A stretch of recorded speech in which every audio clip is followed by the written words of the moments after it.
అక్షయ తృతీయ, అక్షయ అంటే క్షయం కానిది. ఈరోజు బేసికల్గా ఏదైనా ఒక డేలో శుభ గడియలు అన్నీ చూస్తారు. అక్షయ తృతీయకు వచ్చేసరికి డే మొత్తం కూడా శుభ గడియలు ఉంటాయి. ఏ టైంలో అయినా మనం ఏదైనా కార్యం ప్రారంభించాలి అంటే అక్షయ తృతీయ రోజు ఏ సమయంలో అయినా ప్రారంభించవచ్చు అని చెప్తున్నారు. ఎట్ ద సేమ్ టైం ఐశ్వర్యానికి అధిపతిని కుబేరుణ్ణి చేసిన డే కూడా ఇదే అని చెప్తున్నారు.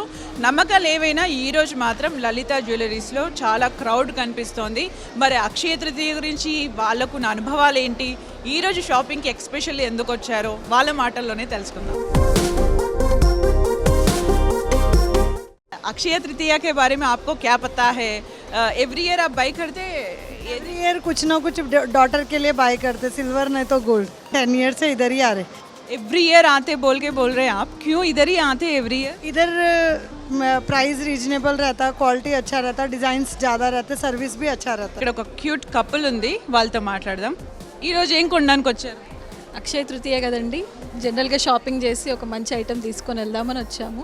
అక్షయ తృతీయ సందర్భంగా బంగారం షాపులు కిటకిటలాడాయి. అక్షయ తృతీయ రోజు గోల్డ్ కొంటే అదృష్టం కలిసి వస్తుందని నమ్ముతారు జనం. అందుకే పెద్ద ఎత్తున బంగారం షాపులకు క్యూ కట్టారు.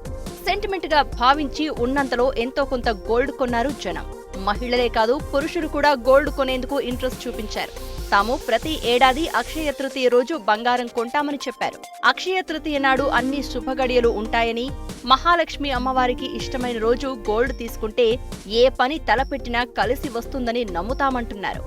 సో అక్షయ తృతీయ ఏమంటే ఒక లక్ కలిసి వస్తుంది అనే ఒక ఆ పర్స్పెక్షన్తో ఈరోజు మేము యాక్చువల్లీ స్కీమ్ తీసుకున్నామండి. ఇక్కడ ఆ స్కీమ్ లక్కీగా మాకు ఈరోజు కలిసి వచ్చింది.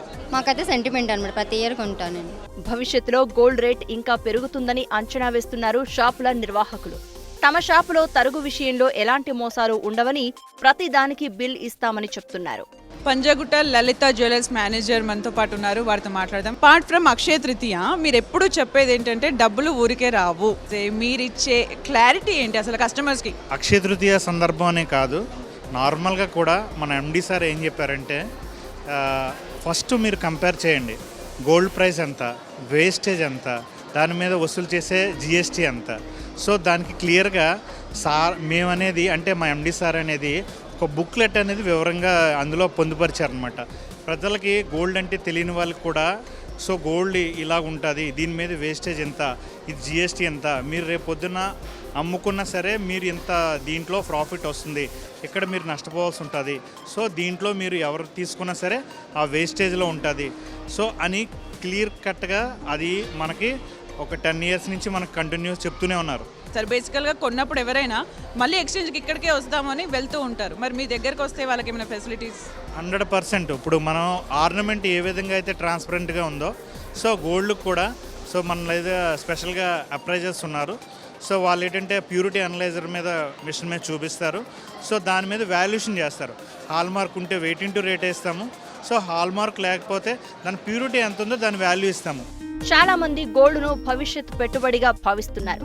రియల్ ఎస్టేట్, ఇతర ఇన్వెస్ట్మెంట్లు అంటే అందరికీ సాధ్యం కాదు. కాబట్టి బంగారం అయితే అత్యవసర సమయాల్లో ఉపయోగపడుతుందని గోల్డ్ను కొనిపెట్టుకుంటున్నారు. అక్షయ తృతీయ అని కొంతమంది వస్తే అక్షయ తృతీయతో సంబంధం లేకుండా దీన్ని ఒక ఇన్వెస్ట్మెంట్లా చూస్తున్నామని కూడా చాలామంది ఈరోజు కొనడానికి వచ్చారు. కాకపోతే గోల్డ్ కొంటున్నాం కాబట్టి నమ్మకమైన ప్లేస్లోనే కొంటాం, అది మాత్రం మేము చూసుకుంటాం అని చెప్తున్నారు. రియల్ ఎస్టేట్ కానీ ఎందులో కానీ ఇన్వెస్ట్ చేయాలంటే చాలా హ్యూజ్గా మనీ కావాలి. ఇందులో అయితే కొంచెంగా కొనొచ్చు, అవసరానికి కూడా అది హెల్ప్ చేస్తుంది అనే ఉద్దేశంతో చాలామంది కొంటున్నారు.